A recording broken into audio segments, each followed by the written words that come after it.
Welcome to Kids Leisure Time. Hey everyone, today we're diving into the world of time telling, and guess what?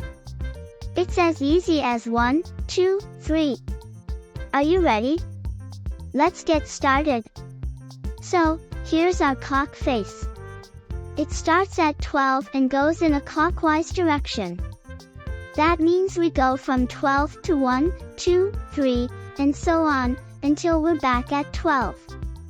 Now, let's meet our hands. The red one is the hour hand, the smallest of the bunch. It tells us what hour it is. Then we have the minute hand, the longest one.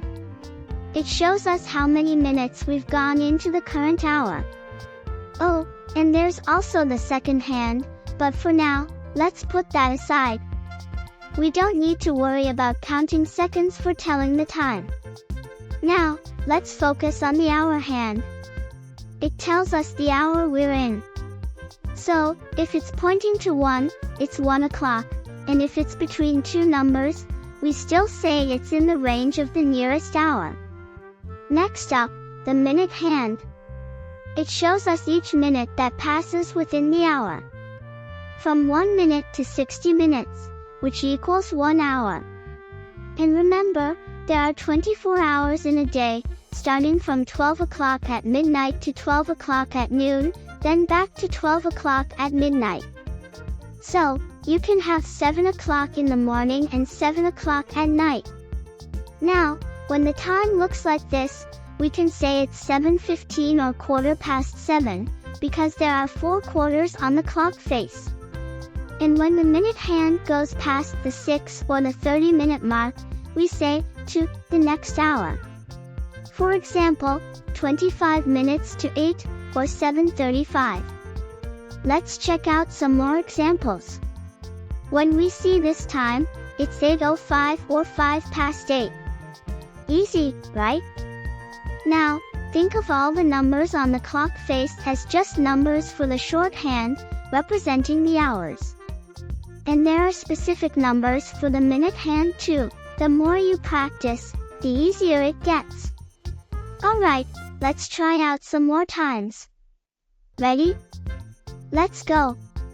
Now, let's practice some more times together. This one is 1:20 or 1:20. And here we have 3:45 or 4:45, with the quarter being 15 minutes before 4. Hehe, are you following along? Let's try a few more. How about this one? Did you say 4:55 or 5 to 5? That means in 5 minutes, the hour hand will be directly on the 5, indicating 5 o'clock. Now, let's look at 6:25 or 6:25. And here's 6:40 or 20 to 7.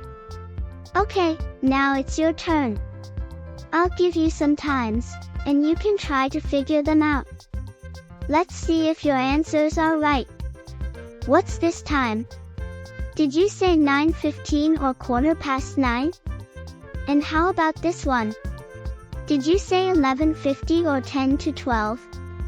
Great job so far. Just remember the minute hand times as shown here.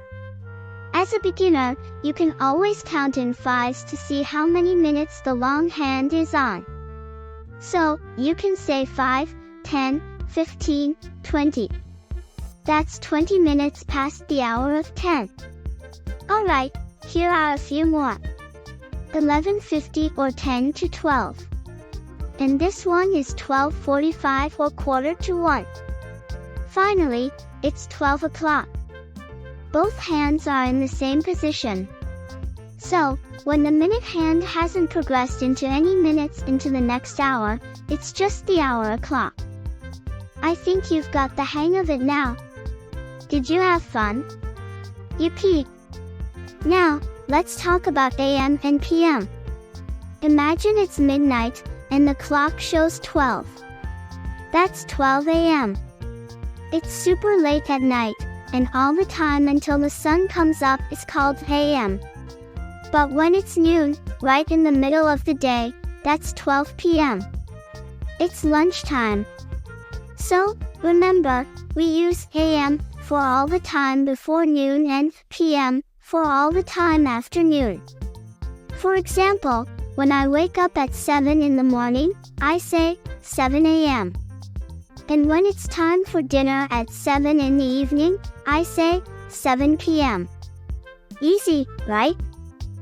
Don't forget to hit the like button, share with your friends, and subscribe to stay up to date with all the excitement.